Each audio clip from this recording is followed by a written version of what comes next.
வணக்கம். போட்டித் தேர்வுகளுக்கு தயாராகிறவங்களுக்கு இன்னைக்கு நாம பார்க்க போற தலைப்பு ரொம்பவே முக்கியமானது. இந்தியாவோட தேசிய சின்னங்கள். ம், ஆமா, இது வெறும் வருஷம் பெயர்னு மனப்பாடம் பண்ற விஷயம் இல்ல. ஒவ்வொரு சின்னத்துக்கும் பின்னாலையும் ஒரு கதை இருக்கு, ஒரு அடையாளம் இருக்கு. அத பத்தி தான் இன்னைக்கு ஆழமா அலசப் போறோம். ரொம்ப சரியா சொன்னீங்க. இந்த சின்னங்களை வெறும் பட்டியலா பார்க்காம ஒரு கதையா புரிஞ்சுக்கலாம். உங்களுக்காக இந்த தகவல்களை ஒரு 4 முக்கிய பிரிவுகளா பிரிச்சிருக்கேன். ஓ, அப்படியா? எப்படி? முதல்ல இயற்கை பாரம்பரியம், அதாவது நம்ம மரம், செடி, விலங்குகள். அடுத்து குடிமை அடையாளம், நம்ம கொடி, இலச்சினை மாதிரி. சரி. மூணாவதா கலாச்சார கட்டமைப்பு, நம்மள ஒண்ணா இணைக்கிற கீதம், நாணயம், நாட்காட்டி. கடைசியா நம்ம தேசிய கொண்டாட்டங்கள். கேட்கவே ரொம்ப ஆர்வமா இருக்கு. அப்போ முதல் பகுதியில நம்ம இயற்கை பாரம்பரியத்துல இருந்து ஆரம்பிக்கலாமா? முதல்ல தாவரங்கள் பத்தி சொல்லுங்க. கண்டிப்பா. 1950லேயே 3 முக்கிய தாவர சின்னங்களை நாம ஏத்துக்கிட்டோம்.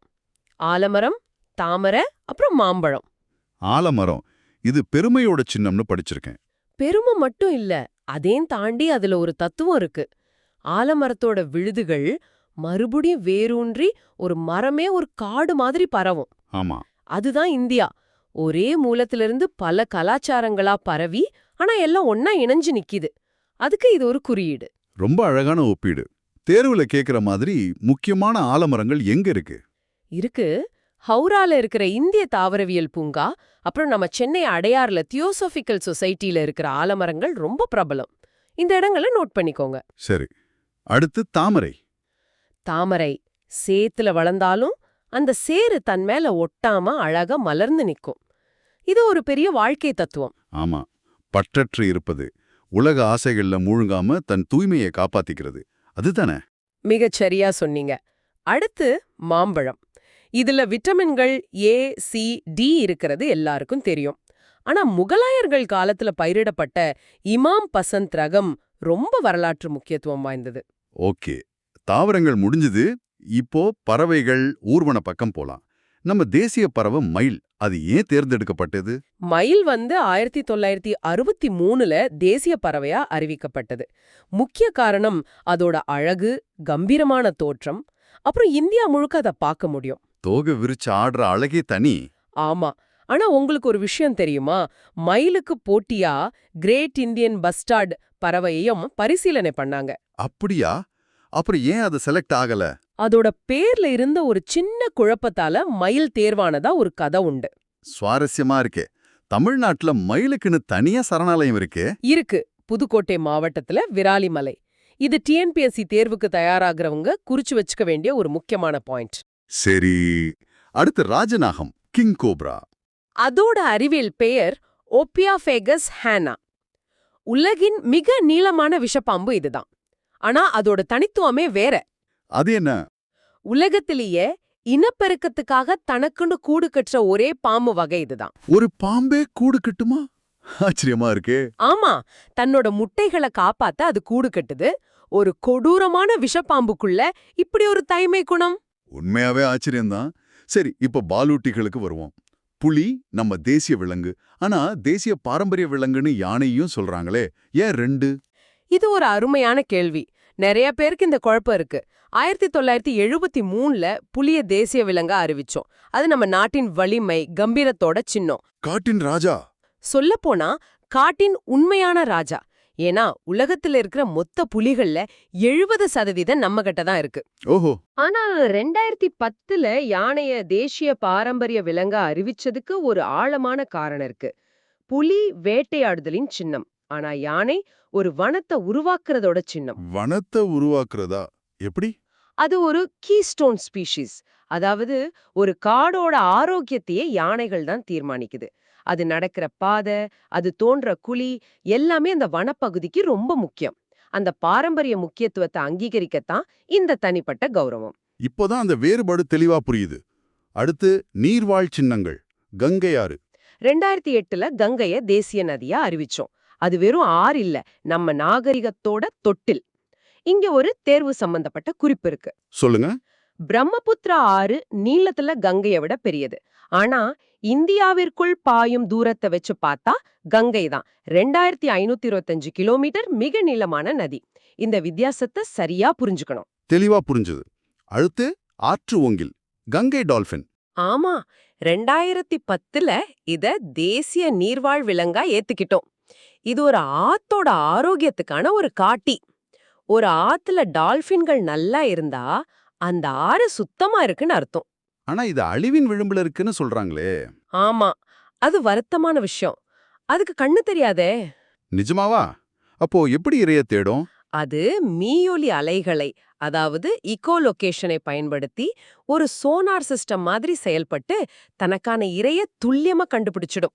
அடேங்கப்பா. இப்போ மரம் விலங்குன்னு பார்த்துட்டோம். ஒரு நுண்ணுயிரி கூட நம்ம தேசிய சின்னம்னு சொன்னா நம்ப முடியல. உண்மைதான். 2012ல அறிவிக்கப்பட்ட லாக்டோபெசில்லஸ் டெல்ப்ருக்கி. இதென்ன பாக்டீரியா? இதுதான் பாலிலிருந்து தயிரை உருவாக்கும் நட்பு பாக்டீரியா. யோசிச்சு பாருங்க, நம்ம அடையாளம் பெரிய விலங்குகள்ல மட்டும் இல்ல, நம்ம அன்றாட வாழ்க்கையோட இணைஞ்சு போன இந்த மாதிரி கண்ணுக்கு தெரியாத நுண்ணுயிர்கள்லயும் இருக்குன்னு சொல்றது எவ்ளோ பெரிய விஷயம். பிரமாதம். முதல் பகுதி ரொம்பவே அருமையா இருந்துச்சு. இப்போ ஒரு நாடா நாம நமக்காக உருவாக்கிக்கிட்ட சின்னங்களை பத்தி பேசலாம். குடிமை அடையாளம். இதுல முதல் இடம் நம்ம மூவர்ண கொடிக்கு தான். நிச்சயமா. நம்ம தேசிய கொடியோட நீள அகல விகிதம் 3.2. இது அடிக்கடி தேர்வுகள்ல கேட்பாங்க. மையத்துல இருக்கிற அசோக சக்கரம் கருநீல நிறத்துல 24 ஆரங்களை கொண்டது. அந்த 24 ஆரங்களுக்கும் ஒரு அர்த்தம் இருக்கே. ஆமாம், அது ஒரு நாளின் 24 மணி நேரத்தையும் தேசத்தின் தொடர்ச்சியான முன்னேற்றத்தையும் குறிக்குது. அந்த நிறங்களோட அர்த்தம் என்ன? காவி, வெள்ளை, பச்சை. காவி வீரம், தியாகம். வெள்ளை நேர்மை, அமைதி. பச்சை செழுமை, வளம். மையத்துல இருக்கிற அசோக சக்கரம் அறவழியையும் அமைதியையும் குறிக்குது. ஒரு நிமிஷம். முதல் தேசிய கொடி நம்ம தமிழ்நாட்டுல வேலூர் மாவட்டம் குடியாத்தத்துல தான் நெய்யப்பட்டதுன்னு ஒரு தகவல் இருக்கு. இது உண்மையா? 100க்கு 100 உண்மை. பிங்களி வெங்கையா கொடிய வடிவமைச்சாலும் சுதந்திர இந்தியாவின் முதல் கொடி நெய்யப்பட்டது குடியாத்தத்துல தான். அப்படியா? நான் கூட டெல்லிலயோ எங்கேயோ தான் செஞ்சிருப்பாங்கன்னு நினைச்சிட்டு இருந்தேன். இல்ல, அந்த முதல் கொடியத்தான் பண்டிட் ஜவஹர்லால் நேரு ஆகஸ்ட் 15, 1947ல செங்கோட்டையில ஏத்துனாரு. அதோட அசல் கொடி இன்னைக்கும் சென்னை புனித ஜார்ஜ் கோட்டை அருங்காட்சியகத்துல இருக்கு. இந்த கொடியோட மானத்தை காக்க உயிர் கொடுத்த ஒரு தியாகியும் நாம இந்த நேரத்துல கண்டிப்பா நினைச்சு பார்க்கணும். கொடி காத்த குமரன். திருப்பூர் குமரன் ஈரோடு சென்னிமலையில பிறந்தவர்.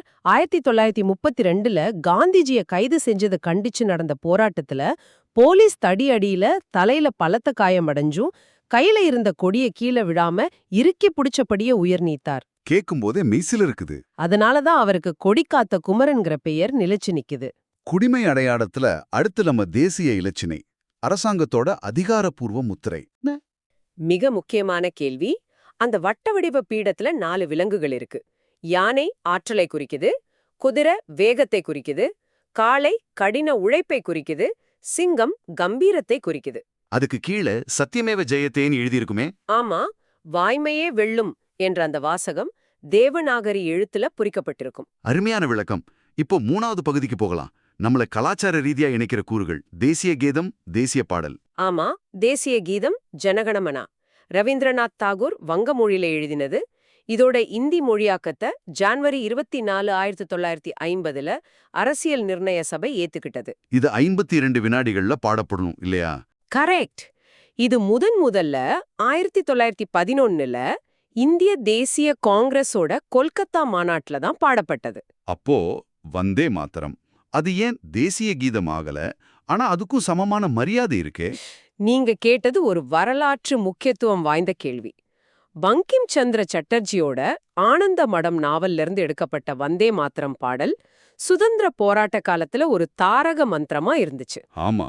ஆனா சுதந்திரத்துக்கு பிறகு சில கருத்து வேறுபாடுகளால ஜனகண மன கீதமா தேர்ந்தெடுக்கப்பட்டது. ஆனாலும் வந்தே மாத்திரம் பாடலோட முக்கியத்துவத்தை உணர்ந்து டாக்டர் ராஜேந்திர பிரசாத் இதுக்கு தேசிய கீதத்துக்கு இணையான அந்தஸ்து வழங்கப்படும்னு அறிவிச்சார். ஓ, அப்போ அது ஒரு சமரச முடிவு மாதிரி. அடுத்து தேசிய உறுதிமொழி. இந்தியா எனது தாய்நாடு. அது தெலுங்குல பைடிமரி வெங்கட சுப்பாராவ் எழுதினார். பள்ளிக்கூடங்கள்ல தினமும் நாம சொல்ற இந்த உறுதிமொழி தேசப்பற்ற சின்ன வயசுலயே விதைக்குது. நம்ம ரூபாய் நோட்டோட சின்னம் ரொம்பவே தனித்துவமானது. அதை வடிவமைச்சது ஒரு தமிழர் தானே? ஆமா, 2010ல தமிழ்நாட்டைச் சேர்ந்த டி. உதயகுமார் வடிவமைச்ச சின்னம்தான் இது. தேவநாகரி எழுத்தான ராவையும் ரோமர் எழுத்தான ஆரையும் இணைச்சு இதை உருவாக்குனார். இதுவும் நமக்கு ஒரு பெருமையான விஷயம். கடைசியா நம்ம தேசிய நாட்காட்டி. இது கிரிகோரியன் காலண்டர் இல்லையே. இல்ல, இது சகா சகாப்தத்தை அடிப்படையாக கொண்டது.